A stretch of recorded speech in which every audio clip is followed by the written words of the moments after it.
ప్రేమించిన యువతిని ప్రియుడు దారుణంగా హత్య చేశాడు. నేవీలో పనిచేస్తున్న ఆ కిరాతకుడు ఒక పథకం ప్రకారం మౌనిక అనే అమ్మాయిని హత్య చేసి శరీరాన్ని ముక్కలుగా నరికేసి ఘాతుకానికి పాల్పడ్డాడు. హత్య అనంతరం తప్పించుకోవాలని చూశాడు.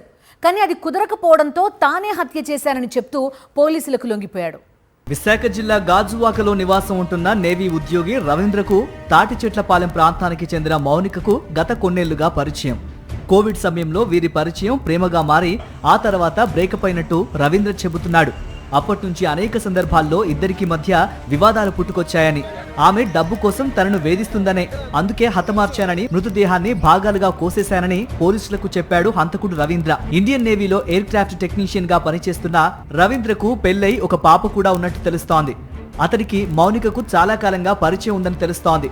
భార్య పుట్టింటికి వెళ్లడంతో ఆదివారం నాడు తన నివాసానికి మౌనికను పిలిచి ఆ తర్వాత ఏమైందో ఏమో కానీ అతి కిరాతకంగా హత్య చేశాడు. రాత్రి వరకు ఆమెతో సఖ్యతగానే ఉన్నట్టు ప్రాథమిక సమాచారం. అయితే అర్ధరాత్రి దాటిన తర్వాత వారిద్దరి మధ్య చిన్నపాటి వాగ్వాదం జరిగిందట. క్రమేణా అది పెద్దది కావడంతో కోపం వచ్చిందని, ఇంట్లో ఉన్న కత్తితో మౌనికను పొడిచి చంపేశానని పోలీసులతో చెబుతున్నాడు రవీంద్ర. మృతదేహాన్ని ముక్కలుగా నరికి సగ భాగాన్ని ఫ్రిడ్జ్ లో పెట్టేశానని, మరో భాగాన్ని మూటగట్టి ఇంట్లోనే ఓ మూలన ఉంచానని, తలను అడవివరం దారపాలెం వద్ద తగలబెట్టినట్టు పోలీసులతో చెప్పాడు.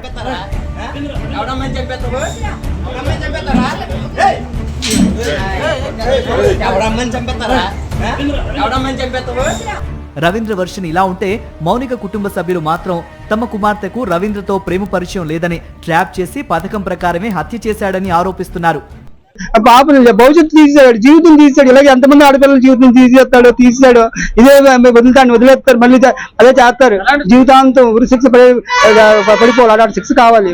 మరో మగవాడు అలా చేయకూడదు. ఏ తల్లిదండ్రులు బాధపడకూడదు, ఆడపిల్ల బాధపడకూడదు. ఎందుకంటే ఆడపిల్లలను ట్రాప్ చేస్తుంటారు. ఏదో మంచి అవి చెప్పేసి ట్రాప్ చేసి లేకపోతే ఎత్తుకెళ్ళిపోతుంటారు ఆడపిల్లల్ని. రవీంద్ర చెప్పినట్టుగా ఇద్దరి మధ్య పరిచయం, ప్రేమ వంటి విషయాలనేవి పోలీసుల విచారణలో తేలాల్సి ఉంది. తమ బిడ్డను చంపిన వ్యక్తిని కఠినంగా శిక్షించాలని తల్లిదండ్రులు కోరుతున్నారు.